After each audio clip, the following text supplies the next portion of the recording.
Hello दोस्तों, नमस्कार आप सभी को। जैसा कि आप सब लोग जानते हैं कि हमारे चैनल पर मैथ और साइंस की वीडियो आने वाली है। मैथ, इंग्लिश और हिंदी की वीडियो अपलोड हो रही है। बहुत जल्द आपको साइंस की वीडियो मिल जाएंगी। जैसा कि हम पढ़ रहे हैं हिंदी, और हिंदी में पढ़ रहे हैं शब्दों के भेद। और शब्दों के भेद 4 होते हैं, और उसका पहले ही पार्ट हम पढ़ रहे हैं, विकार या प्रयोग के आधार पर शब्दों के भेद। तो विकार या प्रयोग के आधार पर शब्दों के भेद हमने आपको 4 बताए, और 4 में से ही हम उसका पहला भाग पढ़ रहे हैं, संज्ञा। और संज्ञा में हम पढ़ चुके हैं जातिवाचक संज्ञा और व्यक्तिवाचक संज्ञा। जातिवाचक संज्ञा कौन सी होती हैं, इनकी पहचान और इनके बहुत ही आसानी से पहचान करने के तरीके हम आपको बता चुके हैं। और देखिए, अब हम जो करने वाले हैं, कुछ वाक्यों को लेकर जो जातिवाचक संज्ञा होती है हमारी, उसे कैसे पहचानें। यदि वाक्य में उसने कुछ लिख के दे दिया और पूछा आपसे, बताइए इस वाक्य में कौन सी संज्ञा होगी, तो हम जातिवाचक संज्ञा और व्यक्तिवाचक संज्ञा को एक साथ पढ़ रहे हैं। और आज हम पढ़ेंगे व्यक्तिवाचक संज्ञा से जातिवाचक संज्ञा कैसे बनाई जाती है। और देखिए, आप सब जानते हैं कि जातिवाचक संज्ञा और व्यक्तिवाचक संज्ञा दोनों में ही कॉमन डिफरेंस है। बस दोनों को हम एक साथ इसलिए पढ़ रहे हैं कि हम दोनों में अंतर कर पाएँ। देखिए, चलते हैं अपने सेंटेंस की ओर। मैंने कुछ आपको शब्द लिखवाए थे जिनका प्रयोग हम करते हैं। देखिए, जैसे मैंने लिखवाए थे सावित्री, कुंभकर्ण और जयचंद, हरिश्चंद्र। अब उसमें वाक्य देखकर पूछेगा आपसे, बताइए ये किस प्रकार की संज्ञा है। ठीक है, देखते हैं। कुछ व्यक्तिवाचक संज्ञा का प्रयोग जब किसी वर्ग, उपाधि जो किसी भी को मिली हो, 2 या 2 से अधिक समुदाय, जाति के संदर्भ में किया जाए, तो वे जातिवाचक संज्ञा कहलाती हैं। मैंने कल इस वाली पिछली वीडियो में हमने बताया था कि कुछ शब्द ऐसे होते हैं जिनका प्रयोग हम व्यक्तिवाचक में करते हैं, और उसी का प्रयोग अगर हम अनेक लोगों के लिए करें तो वो बन जाती है हमारी जातिवाचक संज्ञा। अब कैसे बनती है देखते हैं। जैसे हमारा वाक्य है, जयचंदों से हमेशा सावधान रहो। अब वाक्य में तुम्हें देखकर पूछेगा कि बताइए जयचंद किस प्रकार की संज्ञा है। तो जयचंद माने होते हैं विश्वासघाती लोग। तो विश्वासघाती यहाँ पर किसी एक व्यक्ति की बात न कर बात की गई है, जयचंदों से हमेशा सावधान रहो। मतलब ये हुआ कि विश्वासघाती लोगों से हमेशा हमें सावधान रहना चाहिए। तो बहुत ही सारे लोगों की बात की गई है। तो जो जयचंद होगा यहाँ पर, ये हमारा होगा जातिवाचक संज्ञा। क्या होगा? ये होगा हमारा जातिवाचक संज्ञा। अगला सेंटेंस देखते हैं। देखिए, कलयुग में हरिश्चंद्रों की कमी नहीं है। हरिश्चंद्र माने होता है सच्चे लोग। हरिश्चंद्र होते हैं, वो होते हैं हमारे सच्चे लोग। तो कलयुग में हरिश्चंद्रों की कमी नहीं है। देखिए, हरिश्चंद्र, अब यहाँ हरिश्चंद्र की बात की गई है, तो हरिश्चंद्र की बात एक व्यक्ति के लिए ना होकर अनेक व्यक्ति के लिए की गई है। और जब कोई बात एक व्यक्ति के लिए ना होकर अनेक व्यक्तियों के लिए की जाए, तो वह बन जाता है हमारा जातिवाचक संज्ञा। तो यहाँ जो हमारा हरिश्चंद्र है, ये क्या हो गया? ये हो गया हमारा जातिवाचक संज्ञा। ये भी क्या होगा? हमारा जातिवाचक संज्ञा। और ये भी क्या होगा? हमारा जातिवाचक संज्ञा।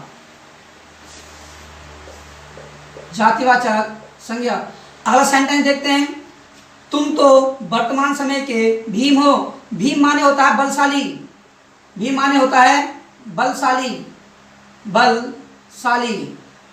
तो बात की जा रही है कि तुम तो वर्तमान समय के भीम हो। जब किसी उपाधि के बारे में बात की जाए, तो वो हमेशा जातिवाचक संज्ञा में प्रयोग होता है। देखिए अगला, तो भीम किस प्रकार संज्ञा हुई? भीम हुई जातिवाचक संज्ञा। अगला सेंटेंस हमारा है, सभी विद्यार्थी परीक्षा में पास हो गए और वह अब कुंभकर्णी नींद सो रहे हैं। अब वह कुंभकर्णी नींद सो रहे हैं। जैसा कि आप लोग सब जानते हैं कि हमारे 10th और 12th के बच्चे प्रमोट कर दिए गए हैं, तो उन्हीं के ऊपर मैंने एक वाक्य लिखा है। देखिए, सभी विद्यार्थी परीक्षा में पास हो गए, अब वह कुंभकर्णी नींद सो रहे हैं। तो मैंने कहा, जब कुंभकर्णी, कुछ शब्द मैंने लिखा है, कुंभकर्ण हुआ, कुंभकर्णी नींद हुआ, तो सभी विद्यार्थियों के बारे में ये बात की गई है। तो कुंभकर्णी है क्या, कुंभकर्ण की बात की गई है। भाई कुंभकर्णी नींद कौन सोते थे, कुंभकर्ण। अब कुंभकर्णी नींद के बारे में बात की किनके लिए, सभी विद्यार्थियों के लिए, क्योंकि वो पास हो चुके हैं, अब उन्हें पढ़ना नहीं है, बस वो सो जाएंगे आने वाले भविष्य के लिए। हाई स्कूल इंटर उनका हो चुका है। देखिए तो कुंभकर्णी नींद, कुंभकर्णी नींद क्या हुआ, ये सेंटेंस हुआ हमारा जातिवाचक संज्ञा। क्या हुआ, जातिवाचक संज्ञा। देखिए समुद्रगुप्त भारत का नेपोलियन कहलाता है, समुद्रगुप्त भारत का नेपोलियन। जब किसी की उपाधि की बात हो, जब किसी की उपाधि की बात हो तो वो क्या होता है हमारा, वो होता है जातिवाचक संज्ञा। क्या होता है, जातिवाचक संज्ञा। अब देखिए आगे, कालिदास को शेक्सपियर भी कहा जाता है। उपाधि की बात हुई है और जब किसी की उपाधि की बात हो तो वो कहलाता है हमारा जातिवाचक संज्ञा। कहलाता है जातिवाचक संज्ञा। आगे देखिए, राजनीति में रावणों की भरमार है, राजनीति में रावणों की भरमार है। तो बात करिए राजनीति की बात चल रही है तो इसमें क्या है, रावणों की भरमार है। रावण क्या है इसमें, अब रावण की जो बात की गई है तो यहाँ पर जो हुआ ये हुआ हमारा जातिवाचक संज्ञा। आगे देखते हैं, एक समय ऐसा भी था जब हर घर में सती सावित्री रहती थी। तो ये वाक्य किस प्रकार का है, तो सती सावित्री की बात की गई है। जब किसी की उपाधि की बात की जाए और भूतों के लिए बात की जाए या किसी एक के लिए बात की जाए तो हमारा क्या होता है, वो होता है जातिवाचक संज्ञा। आगे हमने जो पढ़ा है, ये पढ़ा है व्यक्तिवाचक संज्ञा से जातिवाचक संज्ञा बनाना। तो मैंने कुछ शब्द इस वीडियो से पिछली वीडियो में लिखवाए थे, वो आप देख लीजिए। अब हम आगे चलते हैं और आगे पढ़ते हैं और संज्ञा। आप इसका स्क्रीनशॉट ले लीजिए। देखिए अब हम देखते हैं जातिवाचक संज्ञा से व्यक्तिवाचक संज्ञा का बनाना। ठीक है, कहते हैं जातिवाचक संज्ञा से व्यक्तिवाचक संज्ञा का बनाना। मैंने बताया था जो कुछ शब्द होते हैं जब विशेष किसी एक के लिए ही प्रयोग किए गए हों वो कहलाते हैं हमारे व्यक्तिवाचक संज्ञा के अंतर्गत आते हैं। देखिए जैसे मैंने बताया कुछ शब्द किसी विशेष या किसी एक व्यक्ति के लिए प्रयोग होते हैं उन्हें व्यक्तिवाचक संज्ञा कहते हैं। जैसे हमने अभी पढ़ा था पिछली क्या बोलते हैं, इससे पीछे अब और देखते हैं। ठीक है, बापू हमारे देश के राष्ट्रपिता हैं। अब देखिए बापू एक प्रकार की क्या है, एक प्रकार की है जातिवाचक संज्ञा। लेकिन इस बापू शब्द का प्रयोग हमारा हो रहा है महात्मा गांधी जी के रूप में, क्योंकि हमारे देश के जो बापू कहलाते हैं वो कहलाते हैं महात्मा गांधी जी। और मैंने बताया जब किसी विशेष व्यक्ति के लिए कोई शब्द प्रयोग हो वो बन जाता है हमारा व्यक्तिवाचक संज्ञा। क्या बन जाता है, व्यक्तिवाचक संज्ञा। देखिए बापू हमारे देश के राष्ट्रपिता हैं। जब ये बापू जी की बात चली है तो बापू कौन थे, वो थे हमारे महात्मा गांधी जी। देखिए पंडित जी हमारे देश के प्रथम प्रधानमंत्री थे।